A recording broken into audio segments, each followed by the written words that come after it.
Well, hi. Happy holidays. It really is a lovely time of year. Here in America, we have Thanksgiving and Christmas, and we Jews even have Hanukkah, which is basically Jewish Christmas. Okay.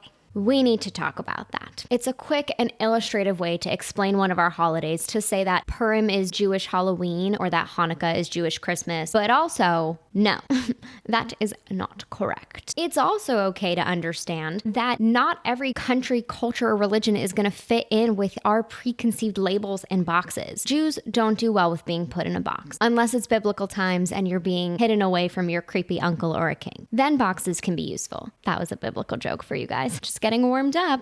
But the bottom line is that Hanukkah is not Jewish Christmas. Believe it or not, it is its very own holiday. I got this catalog in the mail, and the company is not important. This isn't about bashing any one retailer, but it's all these green and red gift baskets. And then you get to the blue and white page, which have somehow become the official colors of Hanukkah, but also have cultural significance to Jews, so I'm not mad at the color assignment. It doesn't say anywhere on this page that these gift baskets are specific to Hanukkah, but again, it's blue and white, and the products on this page are specified as being kosher, which is not a word mentioned anywhere else in the catalog. So, wintertime bakery towers, I'm gonna call these the Hanukkah baskets, or Hanukkah boxes, if you will. See what I did there?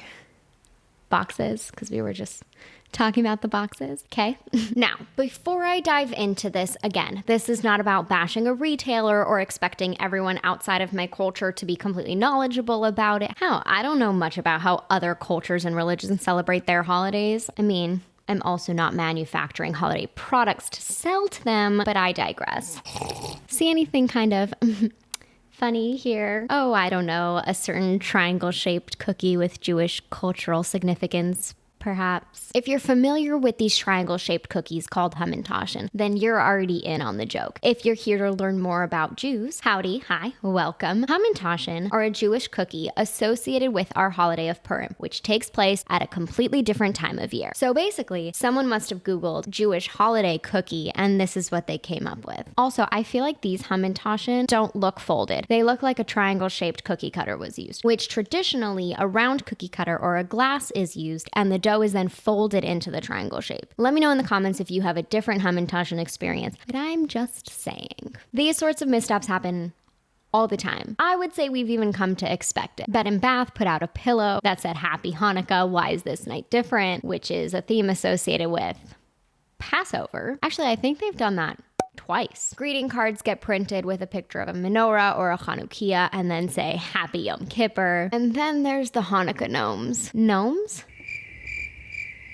Is this a comedic depiction of Moses? Seriously, what is this? There's even an Instagram account called Hanukkah Fails dedicated to this sort of thing. Again, I really appreciate the effort made by these companies to include us in their holiday festivities. I really mean that. It's a nice gesture, especially when Jews only account for less than 2% of the US population, assuming that's accurate. It's based on the census, which Jews have a weird relationship with those sorts of things, what with governments deciding to round us up and kick us out. But anyway, there are a lot of other minority groups whose holidays don't get nearly the amount of attention or consideration that we do for Hanukkah. So it's appreciated. But here's the thing. Hanukkah is not our big annual holiday, the way Christmas is for many others. I was speaking to a friend of mine who was talking about what a pain it is to travel for Christmas. And I said that I'm glad to be dodging that bullet since my family doesn't celebrate Christmas. And she said, don't you have a holiday now too? And yeah, we have Hanukkah, but no one really travels for it. It's not really that holiday. That might differ between different Jewish communities, but this is how I've experienced it in the communities I'm familiar with. Christmas is a major holiday for both family and religious purposes, but the major religious holidays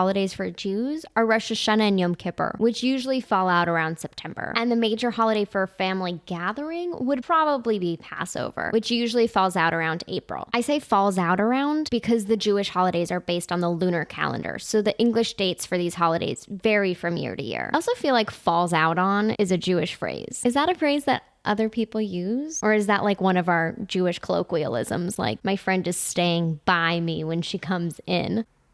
that's a whole video for another time. The origin of Hanukkah has to do with when the Greeks ruled over the Jews in Judea thousands of years ago. The emperor made laws against practicing Judaism and tried to force the Jews to assimilate into Greek society. A small band of Jewish warriors stood up for their beliefs and practices and overthrew the Greek army. So thematically, this holiday has a lot to do with Jewish pride and daring to be an outside minority. That said, ironically, there does seem to be some crossover between Hanukkah and Christmas. As far as I know, Hanukkah gifting started out as Geld or spending money and evolved to be gifts as influenced by Christmas. And Christmas lights may have started out as decorative candles in Germany as influenced by Jewish Hanukkah candles. Now, many religious Jews get up in arms when new traditions are added or old traditions get updated, and this may be a little spicy for some of you, but I don't think that's such a terrible thing. Hear me out. As Jews, part of our tribal history is being scattered and exiled. We've picked up bits of culture from the many places that we've lived, and that's okay. The ayin hara, or evil eye, seems to have originated in Greece, and Yiddish is a language that's a mix between Hebrew and German. Yiddish words like chutzpah and schlep are so closely associated with Ashkenazi Jewry, but really, Yiddish is a bastardized version of our ancient language. These things are all a part of our history and our story. I think it all comes down to a balance between keeping our 1,000-year-old traditions alive and safeguarding those, and finding ways to make Judaism fun and exciting for young people, and finding personal traditions that bring you joy.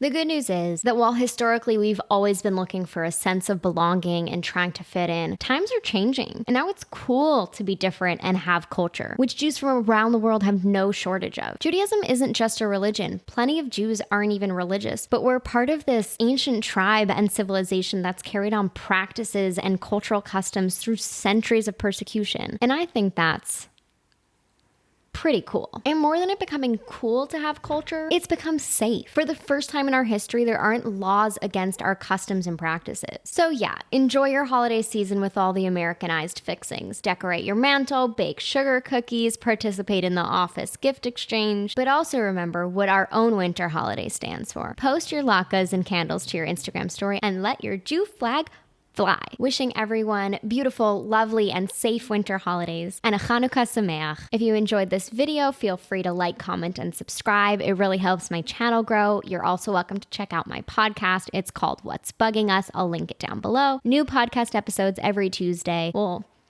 most Tuesdays. Thank you for watching, and I'll catch you next time.